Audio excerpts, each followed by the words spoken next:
público en general para tratar de que conozcan un poco todo lo que son los problemas venosos. Los problemas venosos en general a nivel mundial son de alta frecuencia. Estamos hablando de más del 60% de la población tienen problemas venosos de mayor o de menor grado. Entonces es bastante frecuente. Es tan frecuente que muchas veces lo toman como algo normal. Hace 2 semanas acaba de pasar la semana de la trombosis, un problema muy importante, y para lo cual invitamos al doctor Gerardo Peón. El doctor Gerardo Peón es un cirujano vascular que está en Mérida. Él es una de las personas que más conoce, que más trabaja, que le gusta mucho este tema de trombosis. Por eso es que le invitamos a que platicara con nosotros. Está también el doctor Marcos Ruiz y el doctor Luis Gerardo Morales. El doctor Marcos Ruiz está en Puebla y el doctor Luis Gerardo Morales Galina está en la ciudad de León. Lo agarramos en carretera, por eso no está muy conectado, pero bueno, estará tiempo para hacer los comentarios pertinentes al final de la plática. Doctor Peón, bienvenido y muchas gracias por acompañarnos y estar acá con nosotros. No, Valente, al contrario, es para mí de verdad que un privilegio siempre colaborar con el Foro Venoso.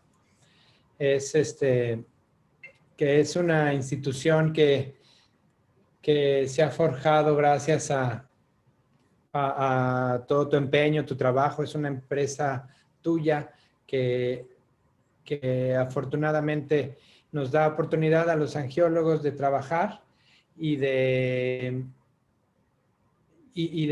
difundir la especialidad y las enfermedades venosas, ¿sí? Así es que de verdad que sirva este momento para agradecerte todo lo que has hecho tú por la flebología mexicana, por el Foro Venoso, que es de verdad un logro, una situación muy trascendente y algo de lo que tú al frente con el doctor Arturo Parra y el doctor Erasto Aldred se deben sentir siempre muy, muy orgullosos porque de verdad han trascendido mucho con esto. Y pues agradecerte que me invites a hablar de trombosis porque tú sabes que lo mío es la trombosis, ¿no? A mí me gusta mucho este tema, se me hace fascinante, me gusta estar siempre investigando las cosas nuevas que hay en la trombosis e implementando los tratamientos y las oportunidades que tenemos de ayudar a los pacientes que tienen esta enfermedad que es muy frecuente, es mucho más frecuente de lo que nos podemos imaginar en muchos aspectos. Muchos porque se nos junta que la enfermedad a veces no se manifiesta y a veces, aunque se manifieste, no se diagnostica, ¿no? De manera que es aquí donde hoy tenemos una oportunidad para hablar con los pacientes, para hablar con el público en general y desde luego para que los médicos que nos escuchen tengan en cuenta este diagnóstico cuando vean un paciente en quien se pueda sospechar esta enfermedad. Así es que si están de acuerdo, ahora les compartiré mi pantalla para que platiquemos un poco acerca de qué es la trombosis venosa. Muy bien. Así que la trombosis venosa es una enfermedad. Esta situación, ¿sí? Algunos muy especialistas en el tema le han llamado el enemigo silencioso. Le dicen el enemigo silencioso porque puede vivir adentro del cuerpo y no manifestarse. Y el primer aviso, ser una situación grave, presentarse como una situación peligrosa. Pero mientras estaba formando allá adentro, no estaba avisando y no sabíamos que ahí estaba. De manera que la trombosis venosa es una enfermedad que dice ahí que es de etiología multifactorial. Eso quiere decir que tiene muchas maneras muchas causas, ¿sí?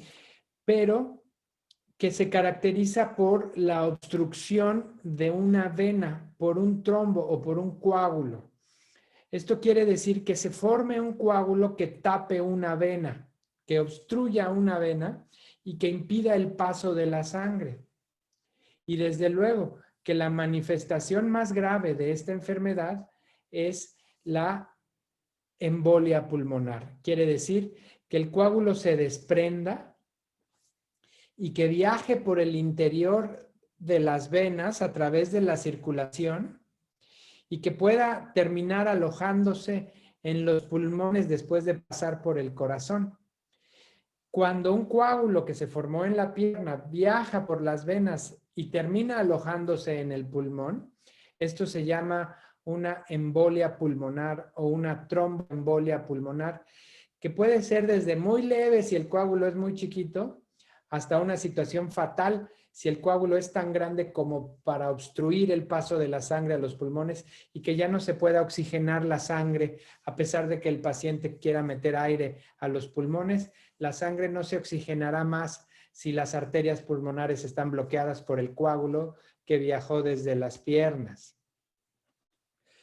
A esta enfermedad de la trombosis venosa, cuando la sumamos a la probabilidad o al hecho de tener una embolia pulmonar, los médicos le llamamos enfermedad tromboembólica venosa. Y entonces en este concepto ya se integran las dos partes de la enfermedad. La trombosis, que es la coagulación de la sangre cuando se da en las piernas, y la embolia pulmonar, que es la complicación de la trombosis venosa al viajar el coágulo al pulmón y provocar esta falta de oxigenación de la sangre. Así es que tromboembolia pulmonar y trombosis venosa llamamos enfermedad tromboembólica venosa. ¿Cómo sé que puedo tener una trombosis venosa? ¿O cómo se manifiesta una trombosis venosa? Este es uno de los puntos más importantes a tomar en cuenta cuando hablamos de esto, y es porque la mayor parte de las veces no se manifiesta clínicamente, no avisa con signos clínicos una trombosis venosa. Puede vivir un coágulo en las venas de las piernas de cualquier persona y que no dé ninguna manifestación. Como son tantas las venas que hay en las piernas, la sangre puede pasar por otro lado y seguir avanzando a través de la circulación sin que se manifieste que hay un coágulo en una de estas venas de las piernas. Así es que entre el 50 y el 80% de las trombosis que se hacen en las piernas no avisan clínicamente, no se manifiestan, ni se hincha la pierna, ni duele, porque el coágulo puede vivir en una parte que no tape toda la circulación y que haya otros caminos alternos por donde pueda pasar la sangre, y entonces de esa manera no se manifieste. Ese es uno de los problemas de la trombosis venosa, que puede manifestarse hasta que se soltó el coágulo y se viajó al pulmón. Así es que la embolia pulmonar puede ser el primer dato de trombosis venosa. ¿Y por qué dan las trombosis venosas? Como les decía hace rato, son muchas las causas que pueden provocar una trombosis. En términos generales, dividimos todas estas causas en tres grupos. Y esto desde hace muchos años lo describió Rudolf Virchow, ¿sí? Antes de morir, curiosamente, de una embolia pulmonar. Él describió que se forman coágulos en las venas si la sangre va muy lento, si hay una circulación muy lenta o si la sangre se detiene dentro de las venas, entonces se puede despertar la coagulación y pasar la sangre de un estado líquido a un estado sólido y formarse un coágulo. Así es que el puro hecho de que la sangre corra demasiado lento puede ser que se coagule. Más aún, si se detiene la sangre, o peor aún, si se regresa en sentido contrario a lo que debe de ir, como cuando hay varices. Otro grupo de enfermedades o de condiciones que pueden producir una trombosis es cuando la sangre es más coagulable. Vamos a decir, por fines de expresión y de comunicación, cuando la sangre es más espesa. No es que sea estrictamente más espesa la sangre en los estados de hipercoagulabilidad, o sea, cuando la sangre es más coagulable, sino que hay una alteración en los sistemas de coagulación. En el cuerpo, en la sangre, hay sistemas que forman coágulos y hay sistemas que los evitan. Y estos deben vivir en un balance para que se impida que la sangre pase de un estado líquido a un estado sólido, haciendo un coágulo. Cuando hay un desbalance entre estos dos sistemas de coagulación y de anticoagulación, ¿sí? Como cuando hay muchos factores coagulantes, se puede venir la formación de un trombo. O si hay pocos factores anticoagulantes, entonces también puede venir un coágulo. Así es que si la sangre tiene un desbalance entre estos sistemas de coagulación y anticoagulación, también se puede producir un coágulo, como en algunas enfermedades en las que hay una predisposición a la formación de coágulos, como las trombofilias. Y el otro grupo de condiciones que pueden producir una trombosis venosa es si se lastima la vena. Decimos nosotros lesión vascular, como por ejemplo en los accidentes. Cuando hay un traumatismo, un golpe o una lesión de cualquier causa y se hiere o se lastima la vena, especialmente si se lastima en su recubrimiento interno, esta situación puede producir que se despierte también la cascada de la coagulación, los fenómenos que hacen que se produzcan los coágulos y que se genere una trombosis. Ahora, si hay tantos factores que pueden producir coágulos, si se suman varios, el riesgo de tener una trombosis va aumentando. Vean ustedes, aquí hay una lista de factores que son conocidísimos como factores que pueden propiciar la formación de coágulos en las venas. Desde luego que la edad es uno y es un factor que seguirá avanzando siempre. Pero los pacientes que están mucho tiempo encamados y que se mueven poco, la sangre circula más lento y se puede coagular. Lo mismo si no bombea bien su corazón, si tienen mucho sobrepeso, si fueron operados, especialmente si fueron operados de rodilla o de cadera para poner una prótesis, son situaciones que son de muy alto riesgo de desarrollar coágulos. Ahora, si además hay otras condiciones o si existen aparte otras condiciones como cáncer, embarazo, tratamientos hormonales como los anticoagulantes, todas estas situaciones favorecen la probabilidad de que se presente un coágulo. Y si se suman, pues es más el riesgo. Así es que cuando nosotros estamos atendiendo a un enfermo, por lo general le vamos preguntando por todos estos datos cuando estamos sospechando que puede haber una trombosis. Con todas estas datos clínicos, con todas estas pistas que nos vaya dando nuestro paciente, vamos integrando una sospecha para establecer el diagnóstico de una trombosis. Ahora, algunas veces sí se manifiesta la trombosis.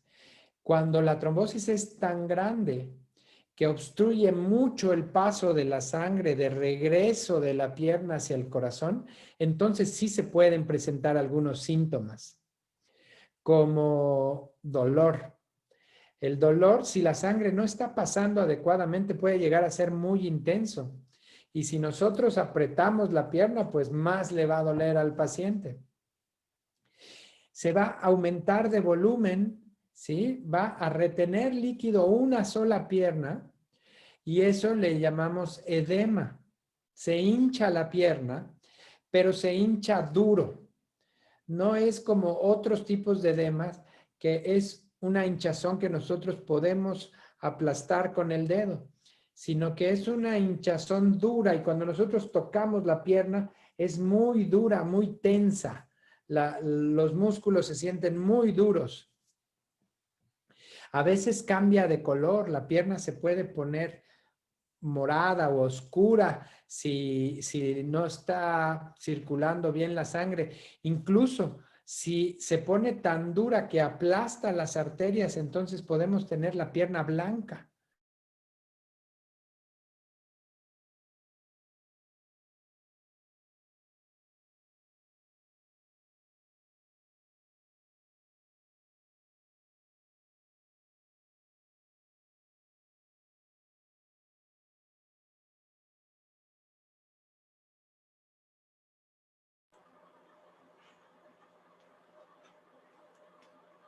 Daniel, se fue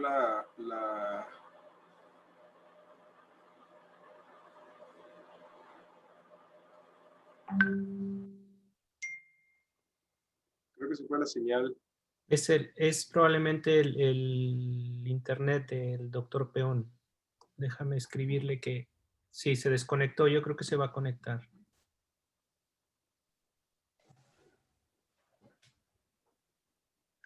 Ya está.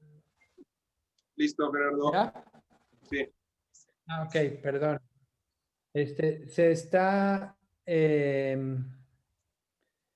Se sigue compartiendo mi pantalla, No. Es tu imagen ahorita. ¿no? A ver, pues, Vuelve a compartirla. ok, voy a compartir mi pantalla. Entonces estoy aquí compartiendo pantalla. ¿Está lloviendo mucho por allá? No, pero se fue el internet de repente. Listo. ¿Qué tal ahora? Bien, ¿Sí? bien. Adelante. Bueno, pues, seguimos. Ojalá que nos permita seguir.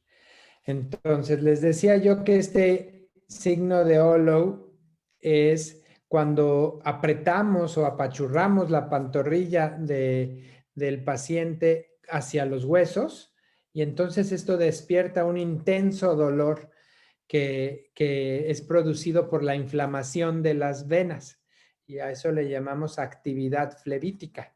Y este mismo dolor lo podemos encontrar tan solo doblando el pie sobre la pierna, haciendo esta flexión del tobillo. Al flexionar el pie, la articulación del tobillo, entonces se estira el músculo de los gemelos de la pantorrilla y al estirarse y eso apretar las venas de allá adentro, produce igual un intenso dolor por flebitis de la pantorrilla. Y otro que es el que tiene más sensibilidad para el diagnóstico de trombosis se llama de Lowenberg. Lo que hacemos en esto es que le ponemos a la pantorrilla el manguito con el que se toma la presión y al insuflarlo, al subir la presión, lo mismo se despierta un intenso dolor por actividad flevítica y con estos signos nosotros ya vamos sospechando de que puede haber ahí un coágulo. Otra manera son con las escalas clínicas. Existen algunos factores como los que ven aquí, a los cuales nosotros hacemos una lista y vamos sumando los puntos que nos refiere cada uno de estos datos clínicos, de manera que si el paciente tiene la presencia de 3 de estos datos, el riesgo de tener una trombosis es altísima, más del 85%.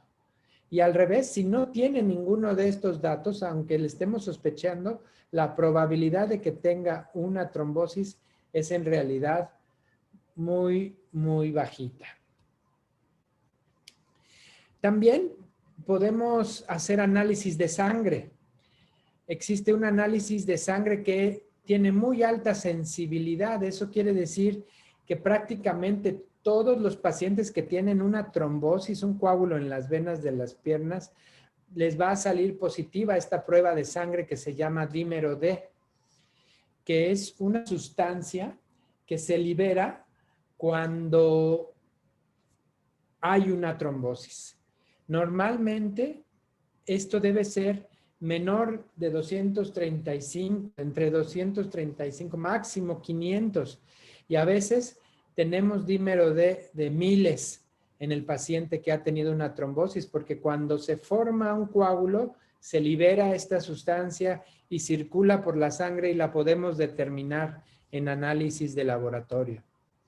Pero es el ultrasonido la mejor manera de poder diagnosticar esta trombosis, porque no solamente no nos la estamos imaginando, sino que con el ultrasonido podemos mirar el coágulo, lo podemos ver en la pantalla y hasta tomarle fotos.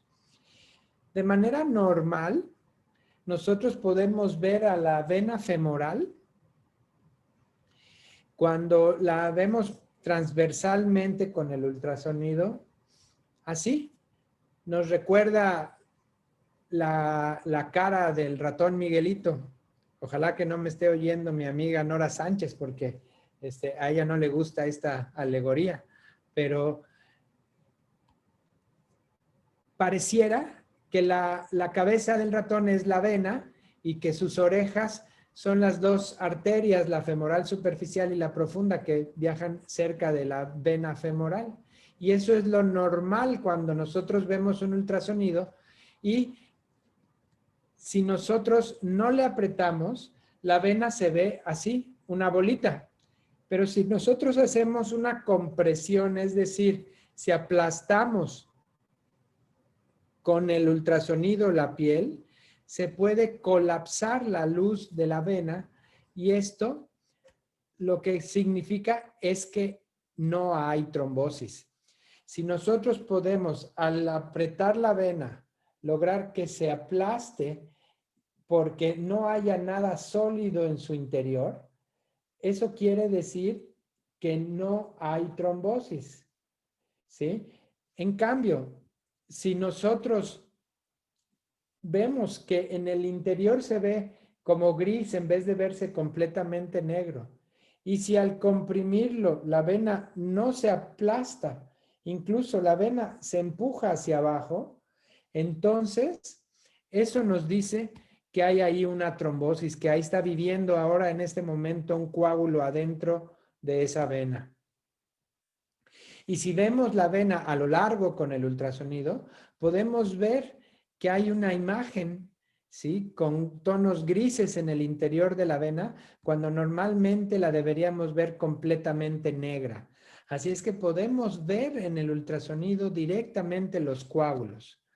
En este tipo de ultrasonido que se llama Doppler, podemos ver cómo corre la sangre de en la computadora del ultrasonido, convierte en colores el movimiento de la sangre. Así es que donde nosotros vemos lleno de color, quiere decir que la sangre está corriendo, pero como en esta foto en la parte de arriba hay una parte de la vena que no se llena de color, y es porque está ocupada por un coágulo que no tiene flujo, que no se está moviendo. ¿Sí? Vean aquí en la parte de arriba el color rojo, se ve la arteria por donde está pasando la sangre, y abajo está la vena, ¿sí?, que no pinta de color porque tiene un coágulo en donde no se está moviendo. También podemos, incluso con las rayitas de abajo del ultrasonido, medir qué tan rápido corre la sangre, y en una vena normal lo vemos así y medimos cómo está fluyendo la sangre por la vena. En cambio, cuando hay un coágulo como en esta foto, no se mira color en el interior de la vena, y las rayitas de la gráfica de abajo no se levantan, que eso nos indica que no hay movimiento no hay movimiento del líquido en ese punto de la vena. Estamos diagnosticando ya con este estudio que existe una trombosis que estamos viendo. Aquí otro ejemplo, más abajo, en la rodilla, ¿sí? Y a veces también podemos usar métodos de rayos X para ver las venas. Se llaman flebografías, en los cuales se inyecta una sustancia que se llama medio de contraste, y cuando corre por el interior de las venas, nosotros podemos ver la vena cuando está sana. En cambio, cuando hay una trombosis, no se mira el paso del medio de contraste en el interior de la vena, lo que nos quiere decir que están obstruidas estas venas que están tapadas. En estas fotos también de flebografías pueden ver ustedes cómo ven esos grandes coágulos adentro de las venas de estos pacientes que tienen un alto riesgo que se desprendan y que viajen hacia el pulmón en una embolia pulmonar. Una trombosis venosa, entonces, es más o menos peligrosa dependiendo del tamaño del coágulo. Cuando el coágulo es muy grande, el riesgo de que una embolia pulmonar sea fatal es mucho más alto. En cambio, cuando el trombo es muy pequeñín, es muy chiquito, aunque se desprenda y viaje, pues no va a lastimar grandemente al pulmón. Por eso nosotros calificamos la gravedad de una trombosis de manera al tamaño de los coágulos. Como las venas arriba de la rodilla son más gruesas, si la trombosis está arriba de la rodilla o peor arriba de la ingle, entonces le llamamos proximal y es más peligrosa. En cambio, si los coágulos viven abajo de la rodilla, como las venas son más delgaditas, esta es una trombosis menos peligrosa porque el daño que puede hacer en una embolia pulmonar es mínimo. Lo mismo, hay venas internas o profundas en la pierna que son más gruesas en comparación con las venas superficiales que viven abajo de la piel. Así es que si estamos hablando de una trombosis de las venas profundas, es una trombosis más peligrosa. En cambio, si es una trombosis de las venas superficiales, el riesgo de una complicación es menor. Así es que si es de venas profundas y si es de venas altas, es más peligroso. Si el coágulo está en las venas superficiales y en las venas de abajo de las rodillas, pues no es tan peligroso. Ahora, cuando ya se fue el coágulo al pulmón, entonces la manera de diagnosticarlo, más que en las piernas, es en el pulmón. Y si se puede, entonces hacemos una tomografía del pulmón, que es un estudio mucho más específico y podemos ver en el interior del cuerpo todos los órganos que hay con este tipo de estudios y podemos identificar cuáles son las arterias pulmonares y ver si ahí hay coágulos, como en este caso, que esa parte negra que está adentro de lo muy blanco es un coágulo adentro de la arteria pulmonar, ¿sí? Y se pueden ver incluso ahí donde están las flechitas, coágulos muy pequeñitos en un paciente que no tiene un riesgo muy alto de complicaciones. O cuando se tapan arterias de un calibre mediano, pues bueno, esto también puede tener repercusiones, pero que no son tan graves como cuando se tapan las arterias más grandes del pulmón. Otra manera es por medio del ecocardiograma, que es el ultrasonido que se hace al corazón cuando pensamos en una embolia pulmonar. Lo que le pasa al corazón es que crece el corazón y más crece la parte derecha del corazón. Y aunque nosotros sabemos que normalmente la mitad del lado izquierdo del corazón es más grande, vemos como en este caso que la mitad del lado derecho del corazón es más grande. En estas fotos de abajo se ve, lo que pasa es que en el ecocardiograma se ve volteado el corazón. En esta imagen Lo que está hasta arriba es la parte más baja del corazón y lo que está abajo es la parte más alta. Abajo se ven las aurículas y arriba los ventrículos. Y lo que se ve del lado izquierdo de la pantalla son las cavidades derechas del corazón y lo que se ve del lado derecho son las cavidades izquierdas.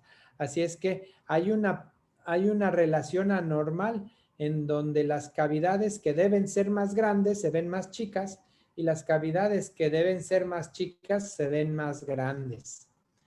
Además, este estudio nos permite medir la presión a la que está corriendo la sangre dentro de los pulmones y observamos cuando hay embolia pulmonar que la presión de las arterias de los pulmones se aumenta muy importantemente. Este mismo estudio nos permite valorar cómo se mueve y cómo cambia el volumen de las cavidades del corazón. De manera que ven ustedes esta imagen, la imagen amarilla del lado izquierdo, se ve el ventrículo derecho más gordito, más dilatado y con una contracción anormal.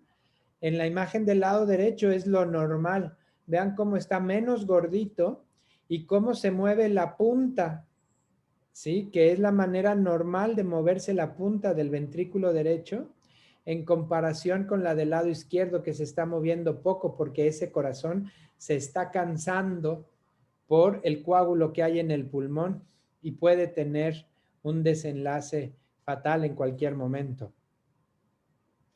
Así es que por eso la trombosis venosa se debe de tratar.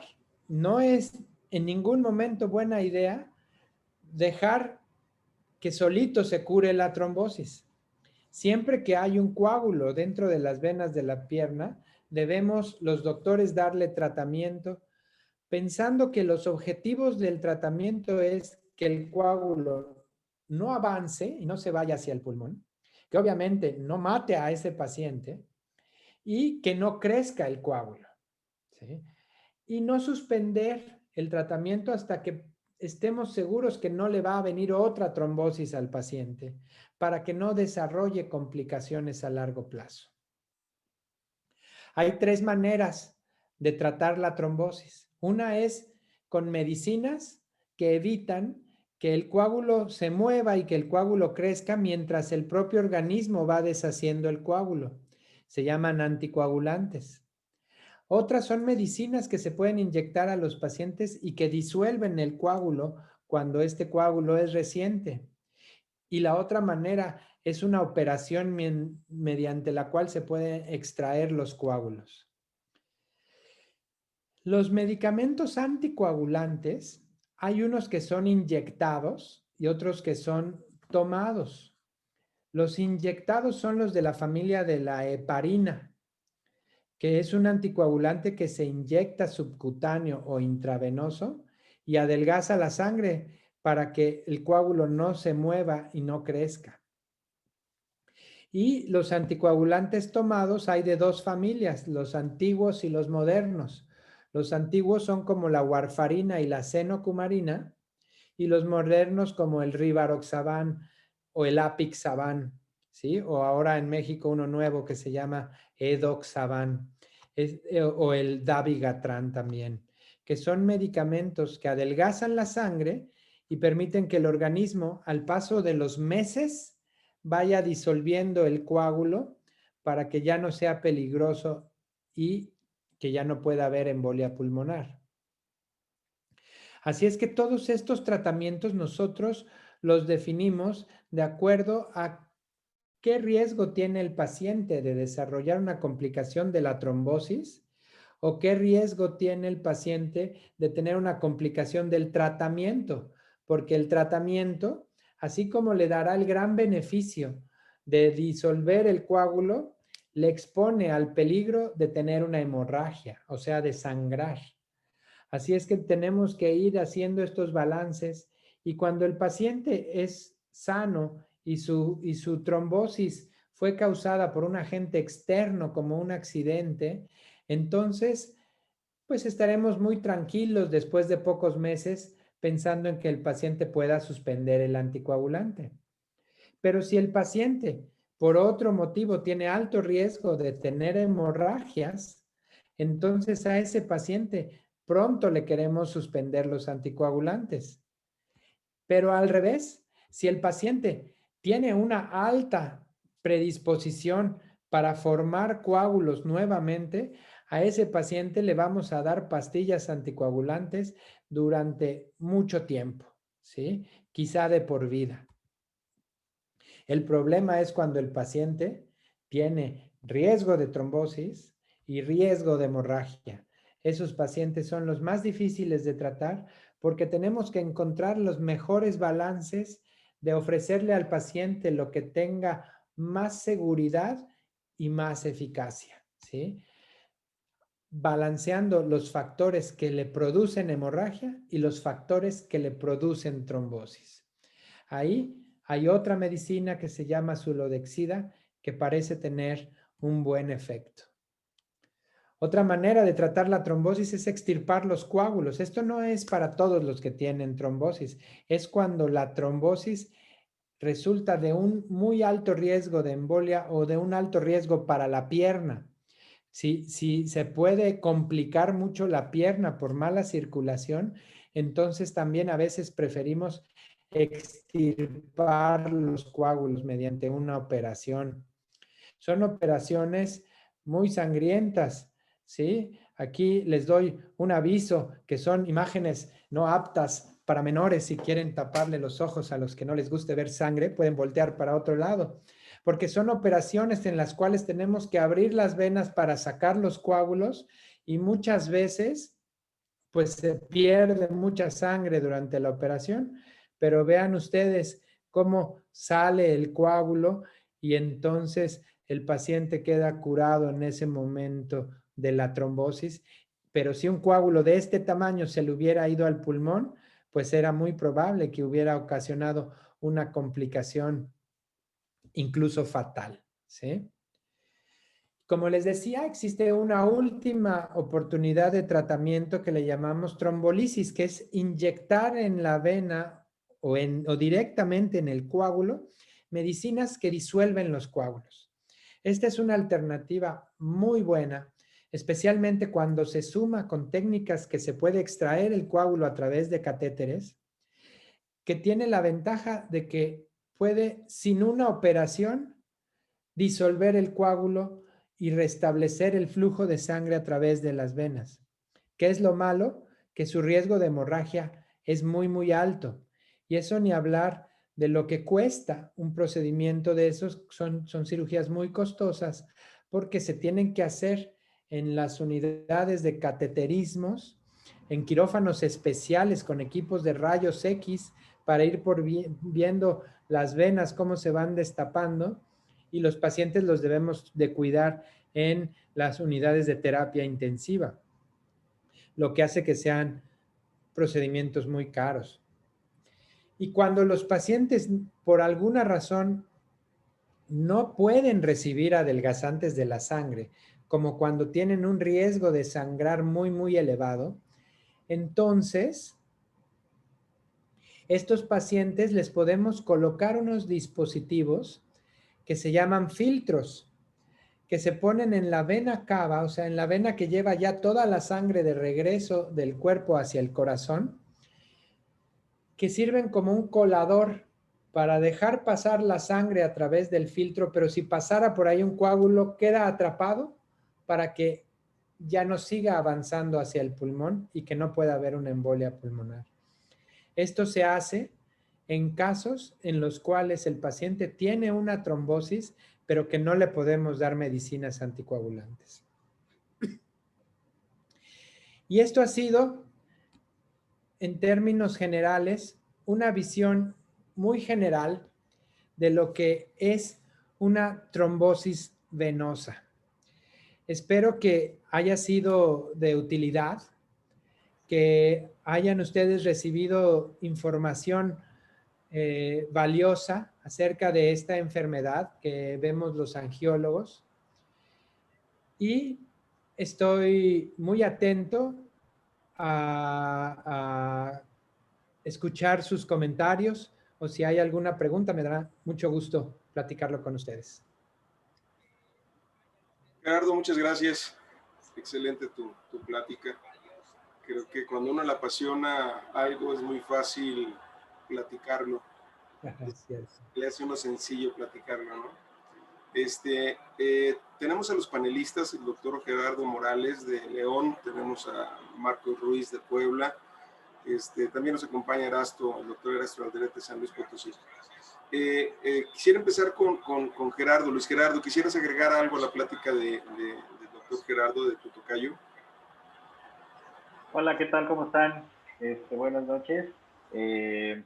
Bueno, pues no, la verdad es que estuvo muy completa la plática, pero a mí me hacen una serie de preguntas siempre que creo que sería bueno que las contestáramos.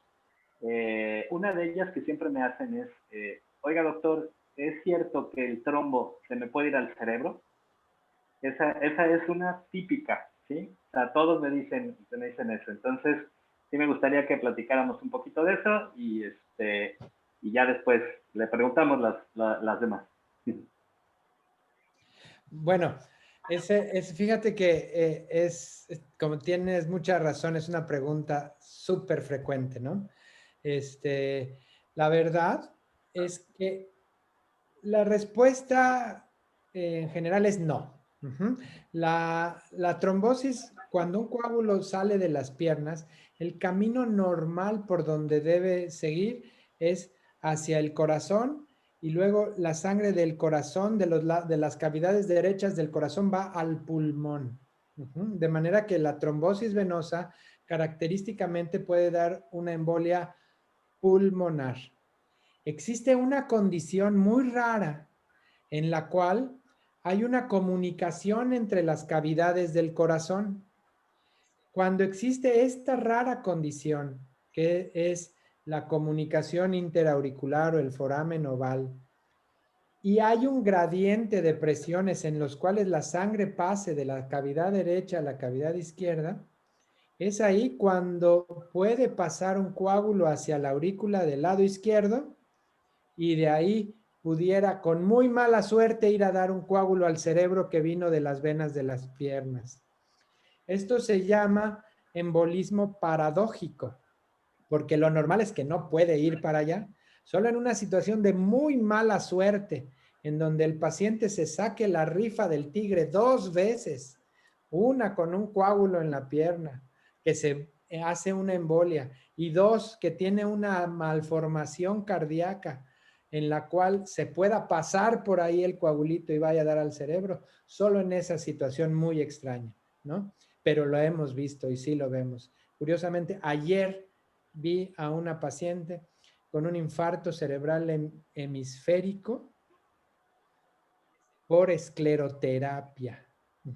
Esta paciente le esclerosaron unas varices muy grandes, no de la mejor manera, y tiene un gran infarto cerebral porque tiene un foramen oval muy grande con gradiente de derecha a izquierda y que acabó ahí. Qué mala suerte, ¿no?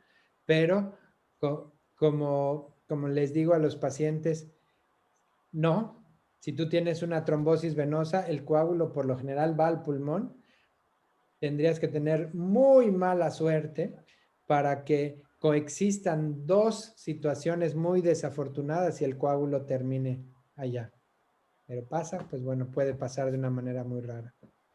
Pero en general no. En general, yo creo en que general no. De que definitivamente el pulmón es un filtro por el que es prácticamente imposible que pase al pulmón y el pulmón al cerebro. Es prácticamente imposible. A excepción de lo que estás comentando, Gerardo, ¿no? Luis Gerardo, ¿alguna otra pregunta? Sí, Valente. Otra pregunta que me hacen frecuentemente es si en el embarazo me detectan una trombosis venosa, ¿se prohíbe tener otro bebé? ¿Es indicación de ya no tener más bebés? Esa es otra pregunta que me hacen muy frecuentemente. Bueno, pues digo, estoy seguro que aquí el panel tendrá también muy buenas opiniones al respecto, pero en términos generales no, ¿no? La trombosis no tiene que ver con la fertilidad, ¿no? Aunque sí, el haber tenido una trombosis pone a la mujer en un riesgo más elevado de desarrollar una nueva trombosis en un siguiente embarazo, no es una contraindicación para volver a embarazarse. Lo que sí es que tendremos precauciones extraordinarias y adicionales en la mujer que ya tuvo una trombosis durante el embarazo y cuidaremos estrictamente en la prevención de una nueva trombosis en el siguiente embarazo. No sé si alguien más quiera agregar algo a esta idea. Marco. Buenas noches, antes que nada, felicidades, doctor Peón, por una plática tan interesante y completa. Gracias, amigo.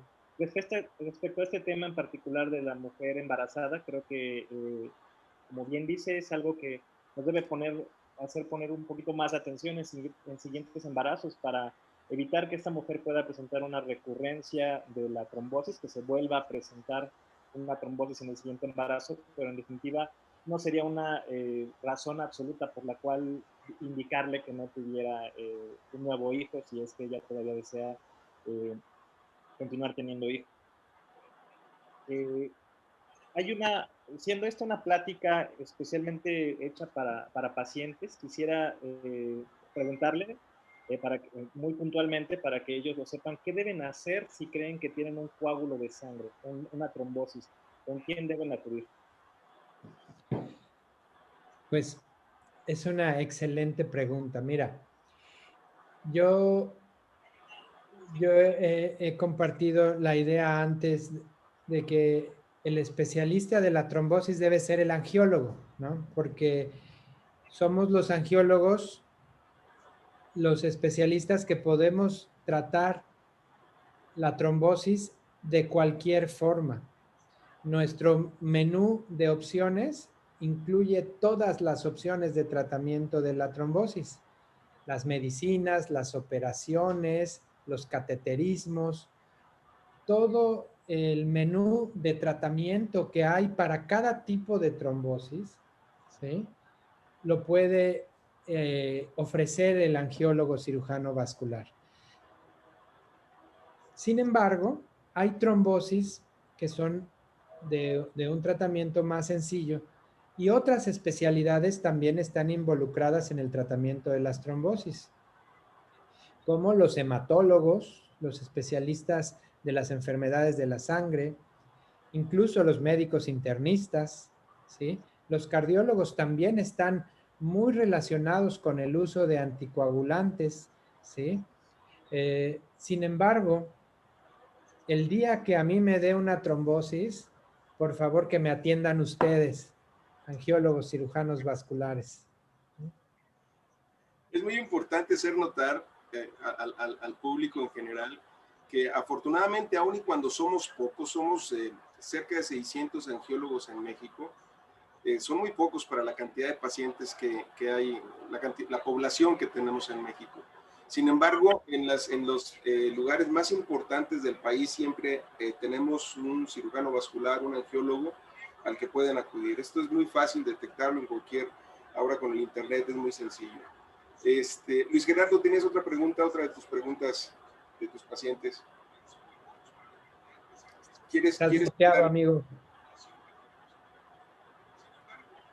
No, quítale, está bloqueado el sonido, Luis Gerardo. Disculpa. Ok.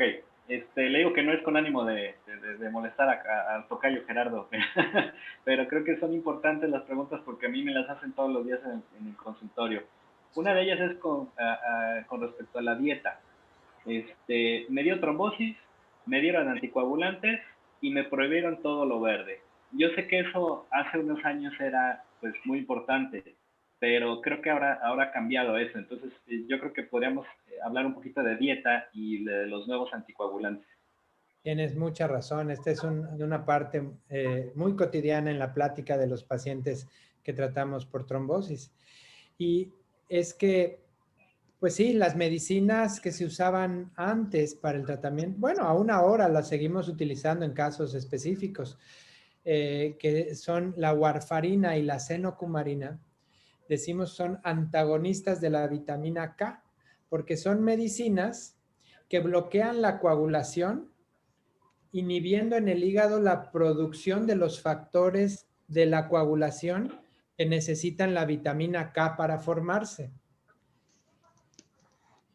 La contraindicación de los vegetales verdes en la dieta, o sea, que les prohibían a los pacientes comer cosas verdes, o le prohibíamos, ¿no? Es porque el color verde de las verduras lo da un pigmento que se llama clorofila.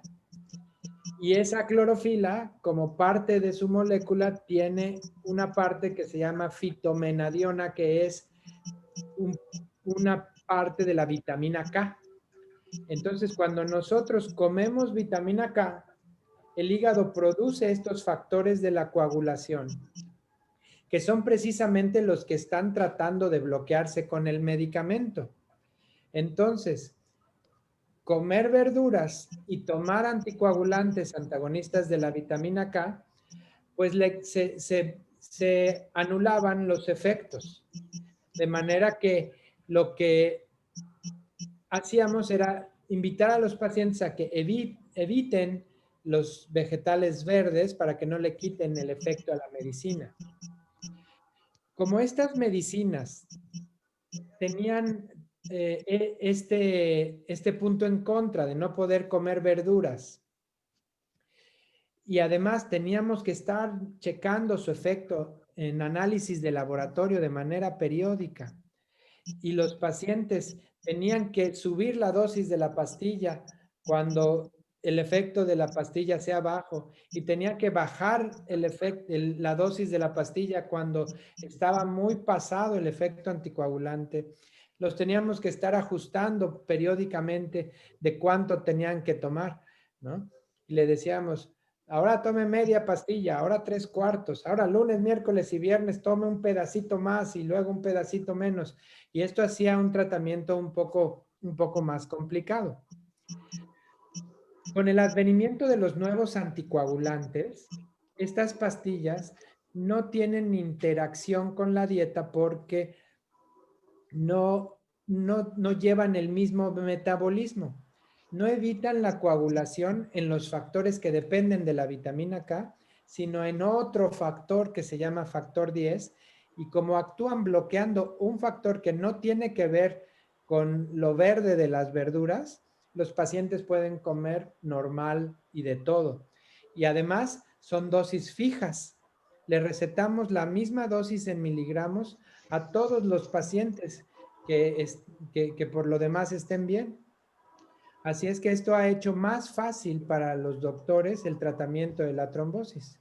Se recetan las pastillas de tantos miligramos y tantas veces al día de la misma forma a todos los pacientes, y pensamos que pueden tener un efecto muy predecible, que con la misma dosis todos los pacientes van a estar protegidos y todos los pacientes van a tener un riesgo muy bajo de sangrar. Así es que por eso estas nuevas medicinas han cambiado el panorama y las ganas de muchos de tratar trombosis. Por eso es lo de los verdes, y tienes mucha razón, es algo que platicamos siempre cada vez que tratamos un paciente por coágulos en las piernas. Sin embargo, sí vale la pena que el paciente siempre le pregunte a su médico en relación a sus alimentos, ¿no? Porque o sea, que no se queden con la idea de que todos los anticoagulantes actuales no tienen relación con los alimentos. O sea, por favor, siempre pregúntenle a su médico si no hay problema por comer ciertos alimentos. Marco. Sí, pues quisiera empezar a dar lectura a las preguntas que nos están haciendo en las redes sociales, en este caso en Facebook. Aquí tenemos una que me parece que viene muy bien. Puntualmente, ¿cómo sé que estoy sufriendo una trombosis? Esa es la pregunta que me temía de esta plática, ¿no? Porque es lo que más dan ganas de preguntar. Bueno, ¿y cómo sé que tengo una trombosis? Bueno, yo le diría al público, ¿no?, que si entre los factores de riesgo que vieron en la pantalla se identificaron con algunos y súbitamente desarrollan inflamación dolorosa de una pierna, es cuando deben sospechar en que pudieran tener una trombosis venosa.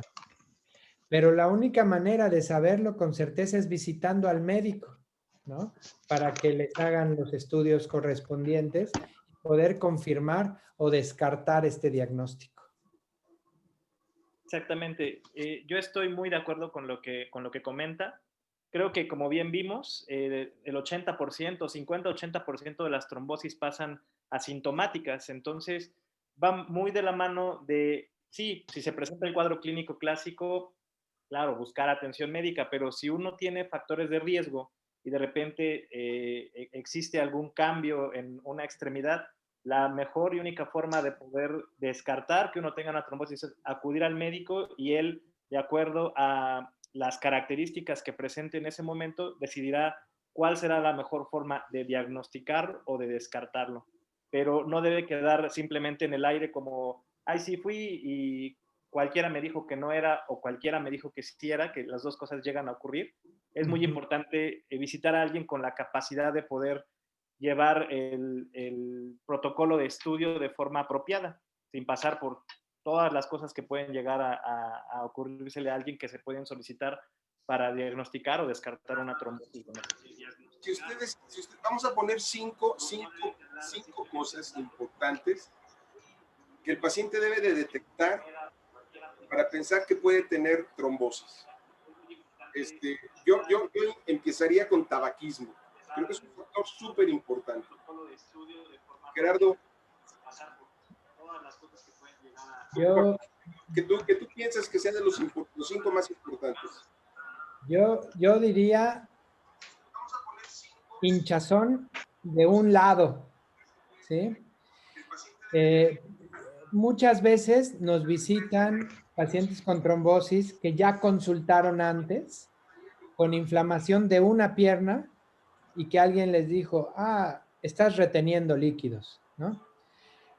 Pero cuando alguien retiene líquidos por una situación sistémica, ¿no? Por enfermedad del riñón, por enfermedad del corazón, por enfermedad del hígado, entonces se hincha uno todo parejo o se hinchan las dos piernas al mismo tiempo.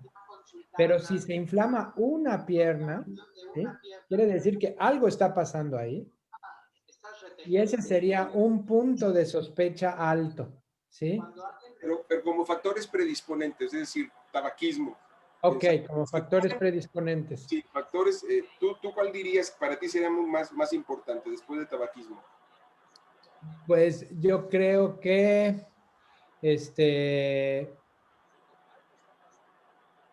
algo así que me haga sospechar mucho, pues podría ser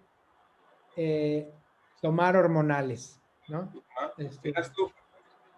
Obesidad. 3. Luis Gerardo. Cirugías recientes. ¿Sí? Una cirugía, y sobre todo las ortopédicas. Bueno, si me dejan agregar, cáncer. Claro. Digo,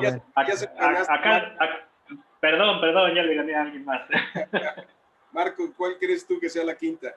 Yo creo que por mucho también cualquier hospitalización es un factor de riesgo muy importante para desarrollar una trombosis. O sea, podríamos decir que sedentarismo, ¿no? Es decir, cuando estás hospitalizado no te puedes mover, es un factor predisponente para esto. Pero yo creo que podrían ser 6, lo que agregó Luis Gerardo es cierto, cáncer.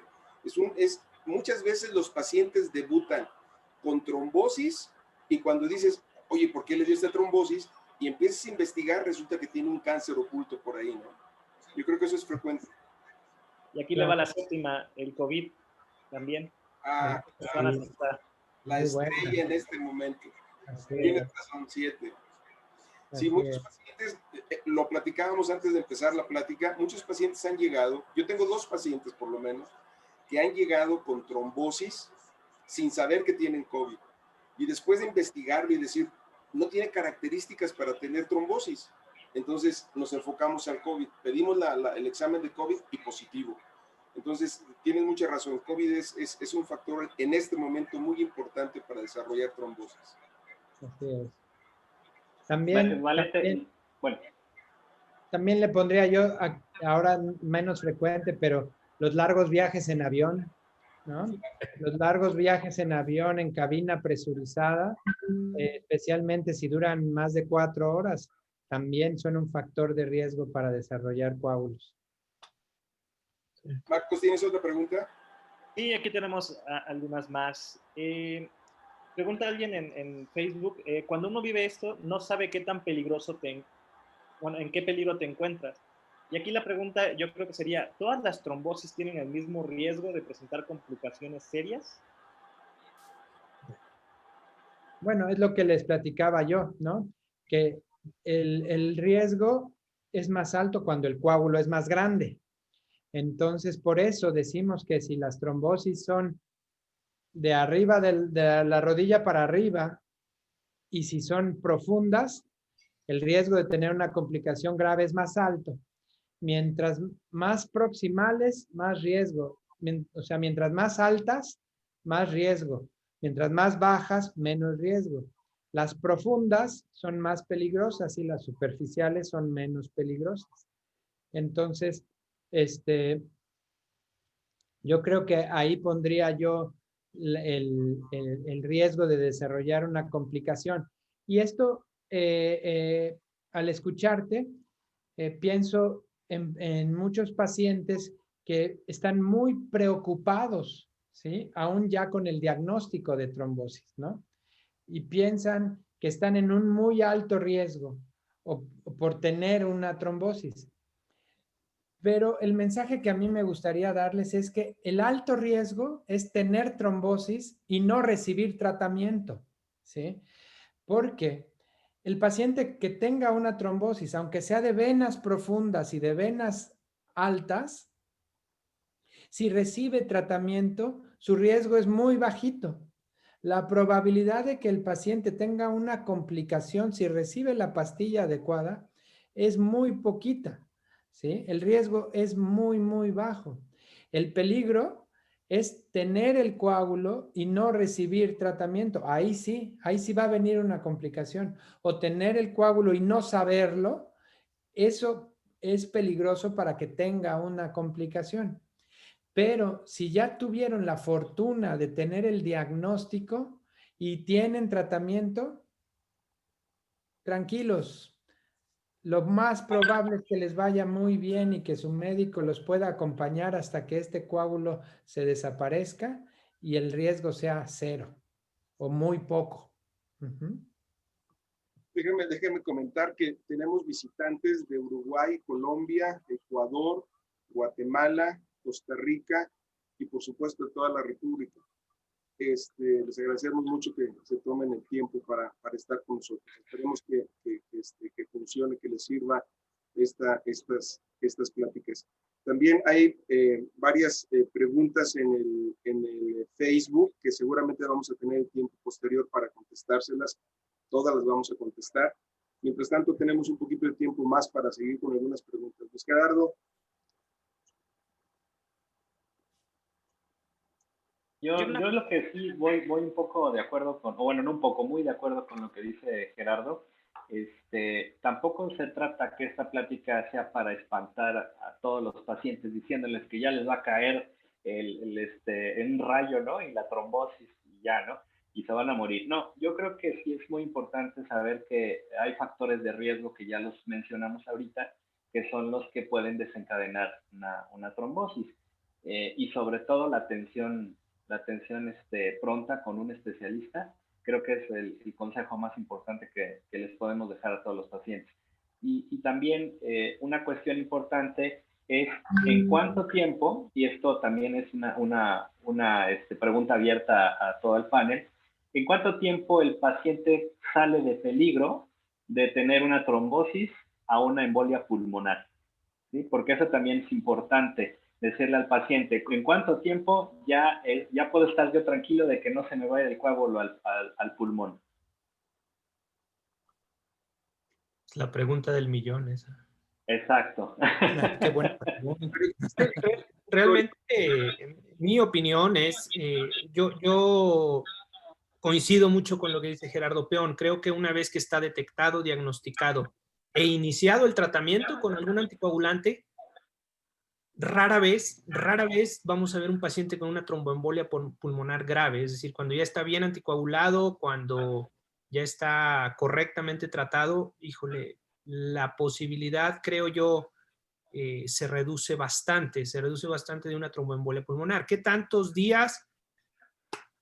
Se supone que el coágulo se fija más o menos, si es que está bien tratado el paciente o la paciente, pues en unos 7 días. Pero yo creo que si está bien tratado en 3 días, 4 días, el paciente ya está, no puedo decir fuera de peligro, pero yo no he visto realmente una tromboembolia pulmonar grave en pacientes que están bien anticoagulados, bien diagnosticados. Pero ¿cuál es la historia natural del trombo? Es decir, hay una vena en el que se formó un coágulo. Desde que se formó hasta que se lisó o se pegó a la pared, ¿qué tiempo transcurre?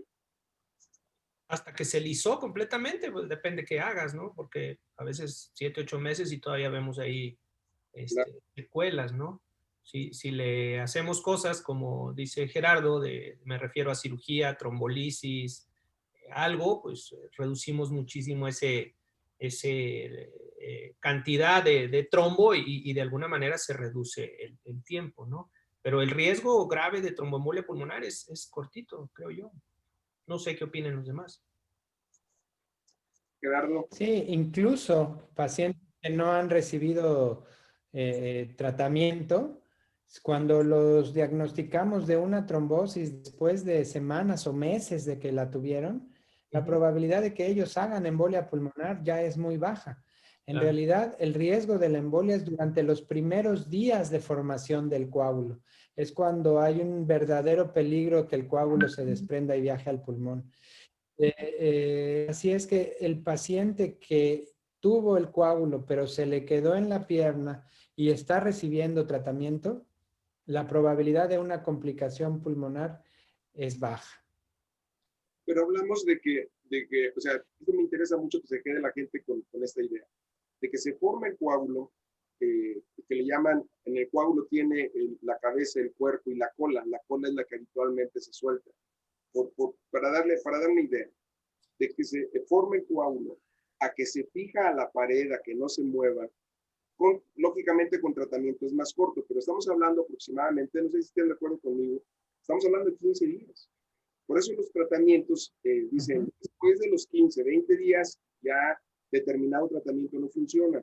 Después de los 15, de los 14 días, no es recomendable operarlos porque ya lastimaron las válvulas, porque es lo mismo operarlo que no operarlo, el resultado al final va a ser el mismo. ¿Por qué? Porque la idea de sacar el coágulo es para que las válvulas queden permeables y no quede una secuela con este paciente. Entonces, lo que me gustaría es que se quedaran las personas con la idea de que lo más importante es la detección oportuna, porque se puede operar, porque se puede dar un tratamiento adecuado, porque podemos evitar que el coágulo siga caminando y que se complique. Entonces, como lo dicen todos los doctores, la idea principal es que se detecte oportunamente. Mientras más pronto se detecte la trombosis, mejor es el pronóstico, mejor le va a evolucionar, mejor le va a ir al enfermo. Claro. Así es. Marco, ¿otra pregunta? Sí, hay una, y creo que va muy de la mano de lo que estábamos platicando respecto al riesgo de que este coágulo se pueda liberar y darnos una tromboembolia pulmonar. Existe una idea de que el tratamiento con compresión para este problema puede estar contraindicado o indicado. ¿Cuál es la opinión en particular de nuestros panelistas? Luis Gerardo. Efectivamente va muy de la mano de esta situación de cuando ya se fijó el coágulo. De acuerdo a las guías internacionales, las últimas que han salido, al principio nosotros dábamos compresión prácticamente a todos los pacientes, pero ya en las últimas publicaciones se ha dicho que los primeros 7 a 10 días tratemos de mantener al paciente en reposo con elevación de la extremidad sin compresión pero después del tiempo que ya se fijó el coágulo, que sí pueden ser más o menos del 10 al día 14, entonces ya se tiene que empezar a hacer compresión, porque si no podemos correr el riesgo de que el paciente pues tenga una complicación como el síndrome postrombótico. Entonces, generalmente la compresión sí se debe de dar, pero no de inmediato. No sé si coincido con ustedes. Sí, claro. La compresión, si hablamos de medias, de compresión o vendajes elásticos para comprimir las piernas, bueno, el sentido de esto es mejorar el retorno de los líquidos hacia el corazón y que te inflamen menos las piernas y que tenga menos secuelas, menos consecuencias a largo plazo del haber formado el coágulo en la vena. Cuando haya un mejor paso de sangre a través de las venas, como dice mi tocayo Luis Gerardo, es cuando tendrán mejor utilidad. Ahora, si la pregunta es por los tratamientos de la compresión neumática, de las bombas de compresión neumática, bueno, no es, como dice Luis Gerardo, no es una recomendación de muy alto nivel de evidencia en las guías el estar masajeando las piernas con estas máquinas a los pacientes que tienen trombosis. Pero en realidad, si el paciente recibe el tratamiento adecuado, tampoco es que tengan un riesgo aumentado de embolia pulmonar por estarle masajeando las piernas. ¿Tú qué opinas, Erasto?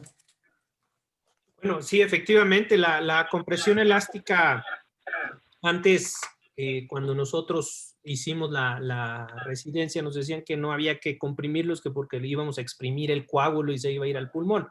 Hoy en día sabemos que la compresión elástica ayuda a disminuir la reacción inflamatoria y ayuda a movilizar, a ayudar a vaciar el sistema venoso hacia el corazón. Entonces, yo estoy totalmente de acuerdo. Después de 7 días, iniciar compresión elástica, no compresión elástica graduada de ninguna manera, no creo que esté indicado, pero una media de compresión elástica, una buena prenda de compresión elástica, creo que sí le ayuda mucho al paciente a disminuir las molestias, disminuir el edema, y hay algunas publicaciones que reportan la disminución de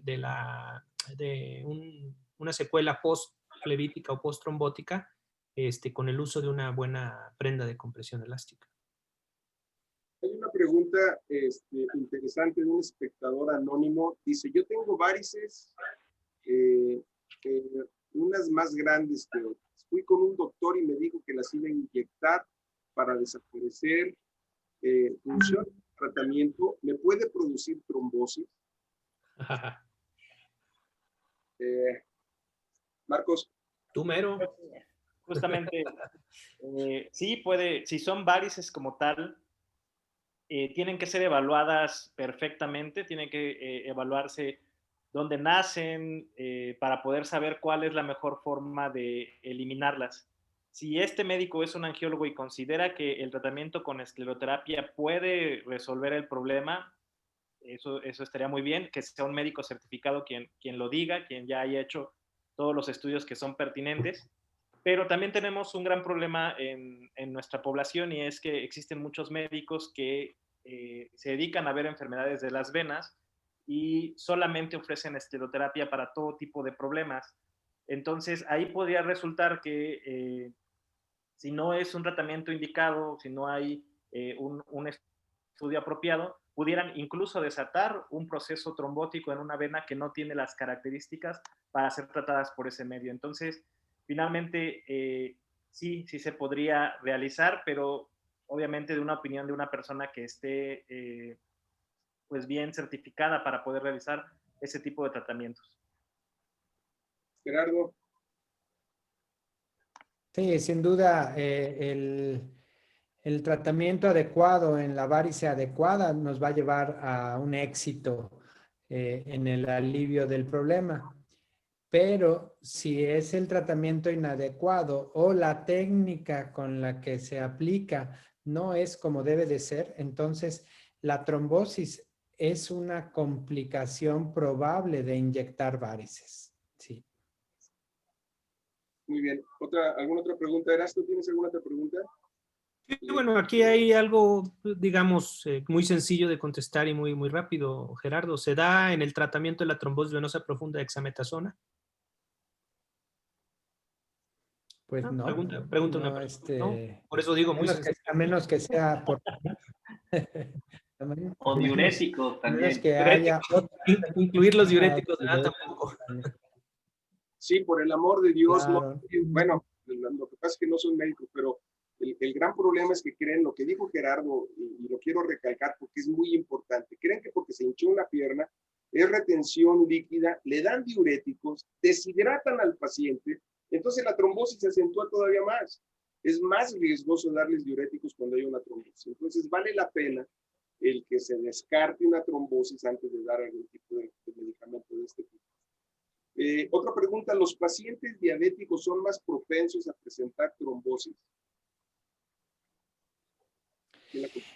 No necesariamente trombosis en las venas. Los pacientes diabéticos tienen un riesgo elevado de presentar trombosis arteriales, como cuando se complican la circulación en los pies de los pacientes con diabetes, o tienen un riesgo más elevado de presentar trombosis en las arterias coronarias y tener un infarto, o en las arterias cerebrales y tener un infarto cerebral. Pero la diabetes no es un factor de riesgo de trombosis venosa. Bueno, si el diabético es obeso, pues sí, pero es por la obesidad, no por la diabetes. Hay varias preguntas que, bueno, creo que estamos en el tiempo adecuado para concluir. Quisiera que termináramos cada uno con alguna conclusión personal. Empezamos, Luis Gerardo, por favor. Y pues la verdad es que creo que el mensaje principal es conocer que existe la enfermedad, saber que el angiólogo y cirujano vascular es el especialista que trata este tipo de problemas. En teoría, los médicos en general, desde el internista al médico general, lo podría diagnosticar, pero realmente el tratamiento específico, pues sí, tiene que ser llevado por los especialistas angiólogos.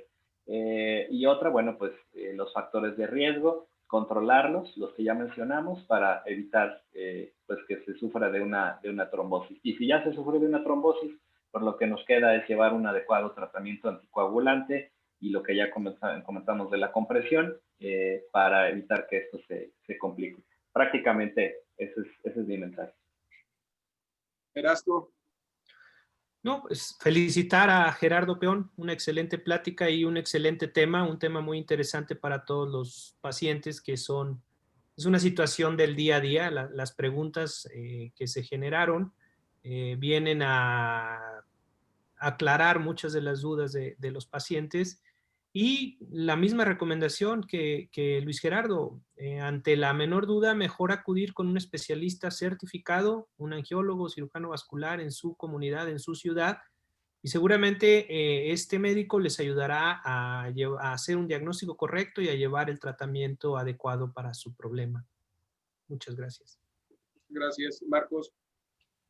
Pues en general me gustaría que el público supiera que la trombosis venosa es un problema que que puede tener consecuencias severas, pero la mejor forma de evitar esas consecuencias es acudir lo más pronto posible a una valoración por alguien que esté bien certificado en el tratamiento de estas enfermedades, en este caso un angiólogo, para poder elegir cuál es el tratamiento adecuado y cuál es el tratamiento que va a ayudar a que estas complicaciones no se lleguen a presentar.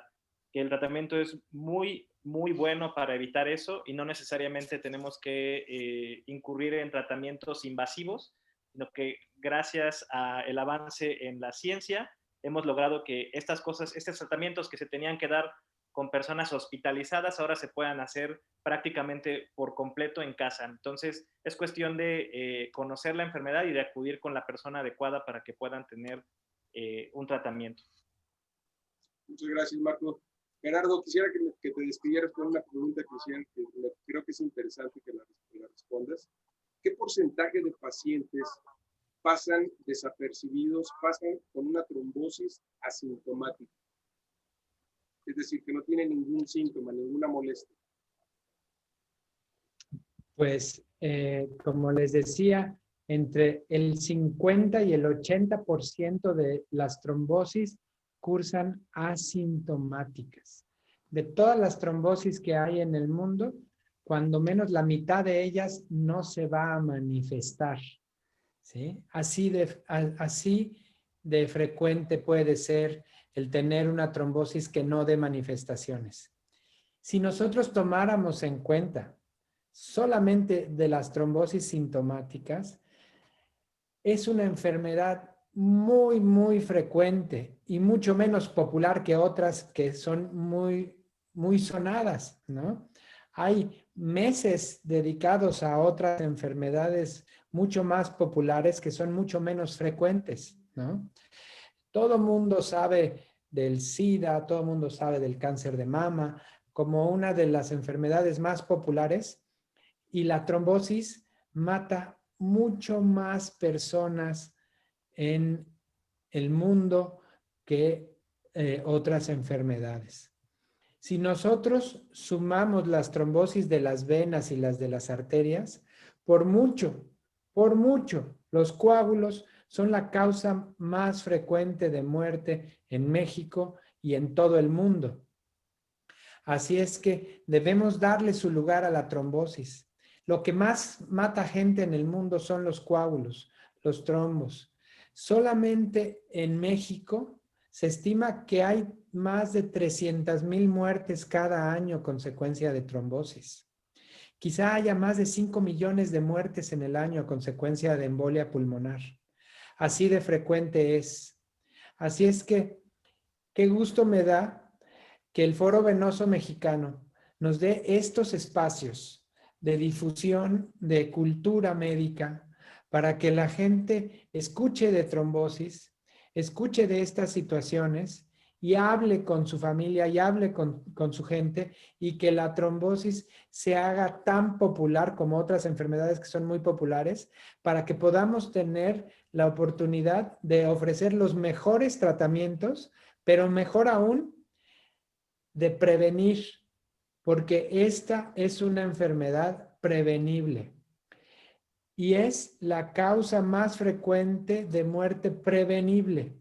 Si nosotros aprendemos a leer el lenguaje de la trombosis y podemos predecir que los pacientes tienen alta probabilidad de desarrollarla, entonces podremos tener conductas que eviten que se presenten tantas trombosis, tantas embolias y tantas muertes por tromboembolia pulmonar. Valente, amigos del Foro Venoso, muchas gracias por haberme considerado para esta plática. De verdad que es para mí una caricia el hecho de haber podido estar con ustedes esta noche, y ojalá que sirva esto para que la gente con nosotros y entre ellos hablen de trombosis. Gerardo, muchas gracias. Nadie mejor que tú para hablar de trombosis en México. Eso definitivamente. Muchas gracias. Y bueno, queremos invitarlos. Vamos a estar todo este mes dando este tipo de conferencias. La siguiente conferencia es el próximo jueves. Vamos a hablar de por qué se producen las úlceras en las piernas. Es un tema muy interesante que lo va a dar otro experto, que es el doctor Alejandro Espejel Blancas. Él es un cirujano vascular de la Ciudad de México, y tenemos como un cartel de lujo en los panelistas. Está el doctor Erasto Aldred, que hoy nos acompañó. Está el doctor Aldo de Cuir Díaz, de la ciudad de Puebla, y el doctor Omar Abisaí Ramírez, de la ciudad de Oaxaca, cirujano vascular de Oaxaca. Entonces, pues ojalá que puedan acompañarnos el próximo jueves. Es muy interesante. El índice de úlceras en México también es muy alto, y creo que si hay alguien que tenga en su familia, amigas, amistades, coméntenle que vamos a estar el próximo jueves aquí con ustedes. Muchas gracias. Gracias a todos. Gracias por su tiempo, y que descansen. Buenas noches. Buenas noches. Gracias. Gracias. Buenas noches. Buenas noches. Gracias. Hasta luego.